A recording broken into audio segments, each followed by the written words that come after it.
Hi there everyone, and welcome to Paper Wishes Weekly Webisodes. I'm Sarah Newman, and today I'm excited to show you some card techniques featuring the soft clay from Stamperia. Now we'll use the soft clay with two of my favorite Stamperia molds, and then we'll look at some fun ways to color the finished clay pieces. For our cards, we'll use some gorgeous Stamperia papers, and I can't wait to show you those. As you can see, we have a lot to explore today, and I'm so glad you're here. Come play with us. Let's start with a closer look at the soft clay. Now this is a natural earth clay that air dries to a hard solid. So if you've worked with air dry clays before, this is going to be pretty similar.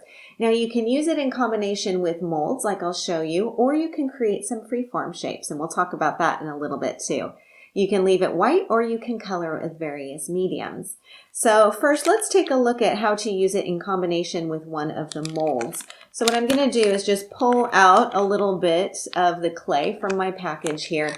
And in between uses, I like to keep the open package in a zippered plastic bag just to keep everything fresh. But I've pulled out just enough for one of the shapes on here. Now this is the Swirls Stamperia mold. You can see you've got lots of beautiful designs on here. So I'm just going to move aside this piece of paper, flip this over so that I'm working on the reverse side of the mold. And then all I need to do is just take some of this clay and choose a swirl. I think I'll use this one here. Kind of flatten this out a little bit. And then just gently press this into the mold. Now I've got more clay than I need to on here, and I can pull off a little bit of that if I want to. But first I'm going to make sure that I've filled that mold shape really well. So what I like to do is flip the piece over, working on my craft sheet, just gently press, and that makes sure that the mold is completely filled, and also that I've got a flatter back on the piece of clay. So I'm just gently pressing this. As you can see, I've got a lot of excess clay on here. I can leave that if I want to, or I can remove that before we do the air drying. So I can just pull some of this off and add it back to my open package if I want to do that. So let's see, grab this little bit here and take another look. So you can see I've accidentally removed a little bit too much. I can go back and put that back in. And this will dry in 24 hours. So you do have some time to work with your shapes. You could fill the entire piece if you wanted to without worrying about that clay drying before you're ready. So there you can see I've got my molded piece filled. Then I just need to let this dry, and I can have a piece that I can pop right out. Now I've got another mold here. Now this one is the doily and lace mold. And as you can see, you've got a border here, which I've already filled, another border down here, and then a great big doily in the center. And when my clay is all dry, then all I need to do is just gently pop it out from the mold. So I'm just gently working this around, and there you go. So the detail on this is really incredible. I absolutely love this.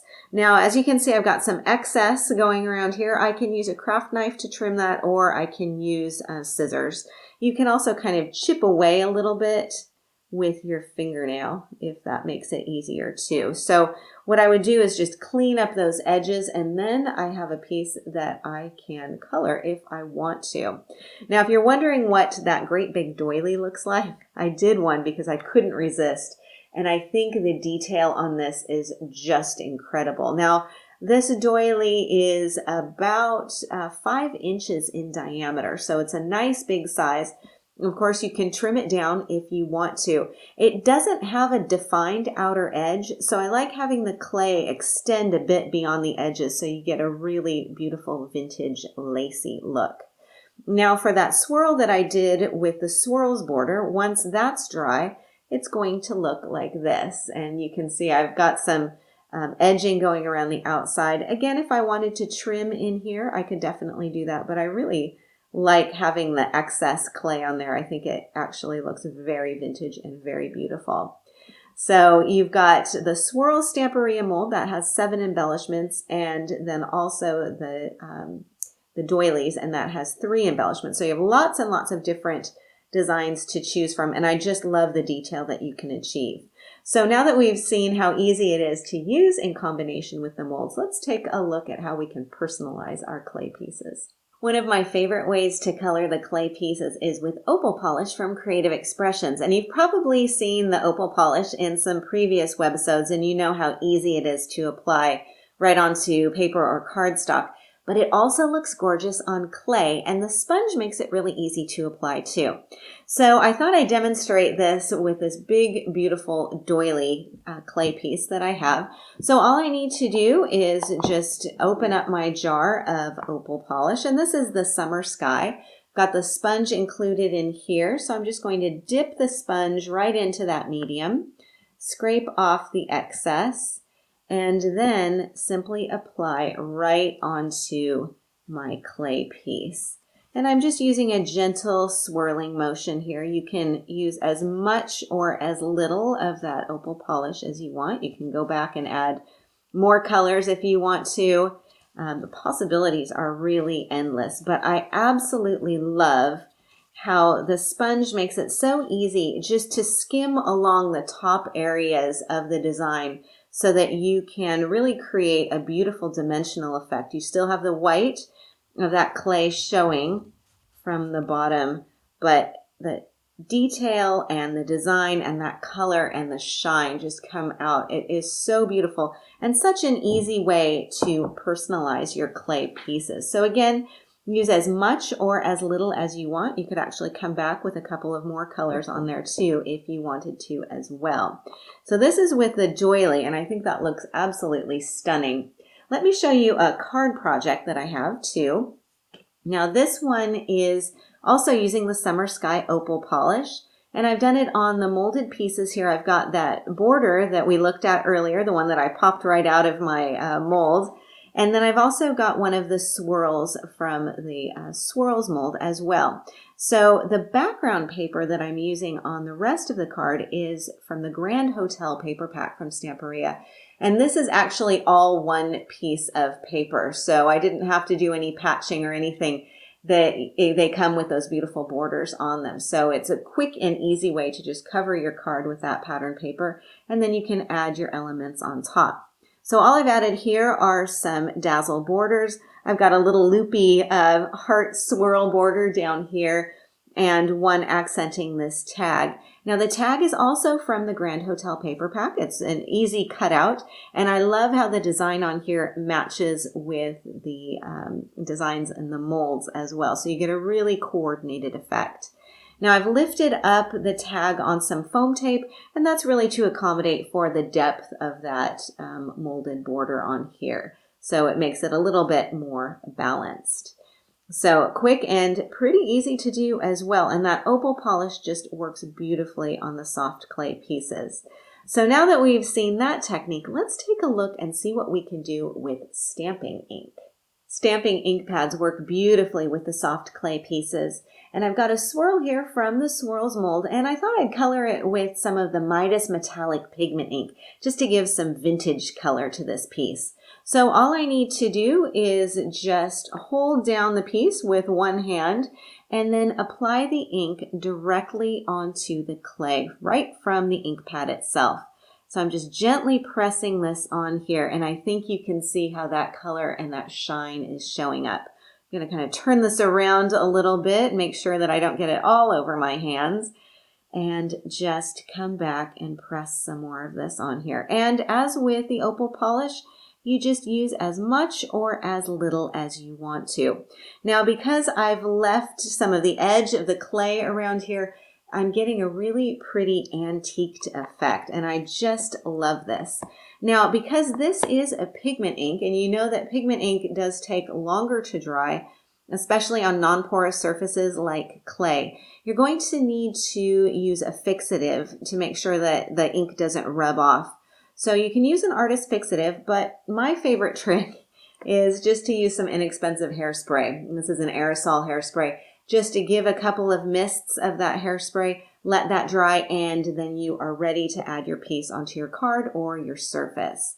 Now, I did a little bit of experimenting here, And I thought I would try out the Harmony water reactive dye ink pad. And I've just simply applied this in the same method onto this swirl here. Now, this is a dye ink, so it's not going to dry as slowly as the pigment ink. So you don't need to spray it with anything. Just let it air dry and you're ready to go.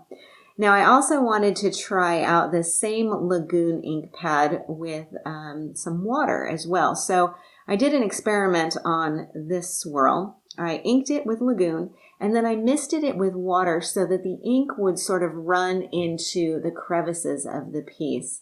And I think it really nicely softens the ink color and gives a pretty monochromatic look. Now, you just want to make sure not to over soak it, as that can weaken the clay.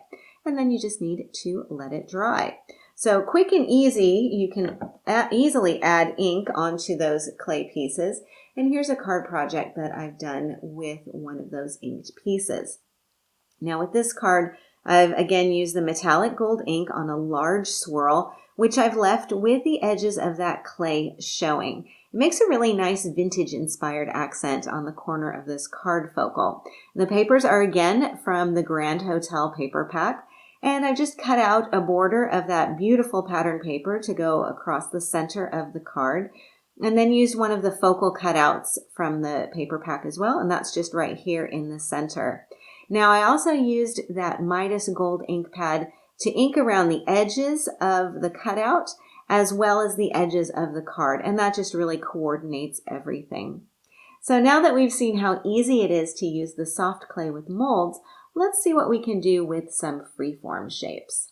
You can easily combine your air dry clay with stamping techniques for some really fun effects. So I've pulled off a little bit of that air dry clay, and I'm just kind of gently pressing it into a rough circle shape here.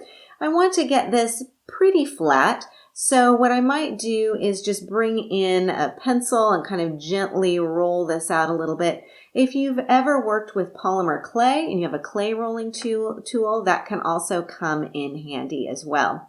So now that I've got this pretty well flattened, I would let this go ahead and dry. So I'm going to set this one aside. I've got another piece that is already dry, and we'll work with this one. And the stamp set that I'm working with is from Woodware, and this is the large postal tag. And the stamp I want to work with is this really fun heart postage stamp here.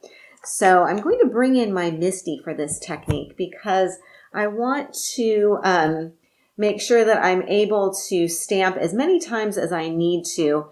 Because I'm not working on a perfectly even surface, I may need to do some double stamping. So I'm securing this piece down with my magnets, and then I'm going to bring in that postage stamp. I'm going to position this here exactly the same way you would with a piece of paper or cardstock. And then I'm just going to lift this side up and ink up my stamp. Now, the ink that I'm working with is the Finesse, and this is from Spectrum Noir, and this is the waterproof dye ink in Noir Black.